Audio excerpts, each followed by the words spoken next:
નમસ્કાર મિત્રો, સ્વાગત છે તમારું અચનજીવ સ્ટડી પોઈન્ટ યુટ્યુબ ચેનલના એક નવા વિડીયોમાં.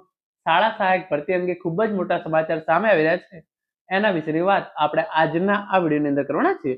મિત્રો, અચનજીવ સ્ટડી પોઈન્ટ યુટ્યુબ ચેનલ દ્વારા તમને શિક્ષક ભરતીની સાથે સાથે આવી શાળાઓની અંદર જે બીજી તમામ ભરતી કરવામાં આવે છે એ અને ટેટ પરીક્ષાની તમામ માહિતી સૌપ્રથમ અને સચોટ રીતે પૂરી પાડવામાં આવે છે.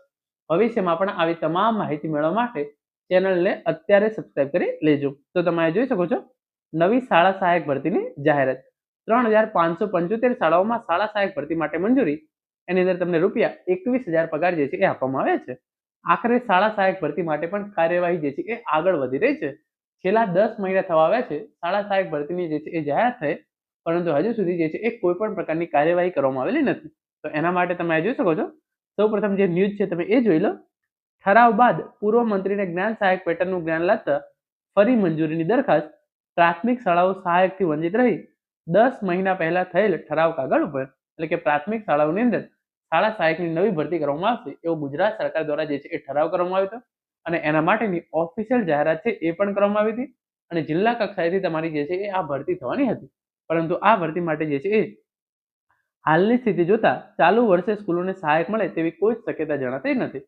તો વર્ષ 2025 ની અંદર શાળા સહાયકની ભરતી જે છે એ કરવામાં આવશે નહીં, પરંતુ એના માટે જે છે એ મંજૂરી માગવી દેવામાં આવી છે.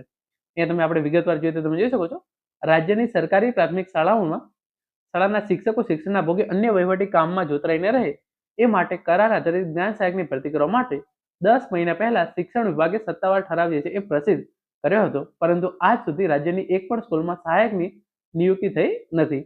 એટલું જ નહીં, સત્તાવાર ઠરાવ પ્રસિદ્ધ થયા ગયા બાદ પૂર્વ મંત્રીને જ્ઞાન સહાયક પેટર્નથી ભરતી કરવાનું જ્ઞાન લાગતા ફરી મંજૂરી માટે સરકારમાં દરખાસ્ત મોકલવી પડી છે. આ સંજોગોમાં હવે ચાલુ વર્ષે પ્રાથમિક શાળાઓને સહાયક મળે તેવી કોઈ શક્યતા જે છે એ જણાતી નથી. આમ રાજ્યની કથળી રહેલી શિક્ષણની ગુણવત્તા પાછળનું મૂળ કારણ એવું છે કે સરકારી સ્કૂલો માટેની યોજનાઓની જાહેરાતો થયા બાદ ઠરાવ પ્રસિદ્ધ કરવામાં મહિનાઓ નીકળી જાય છે.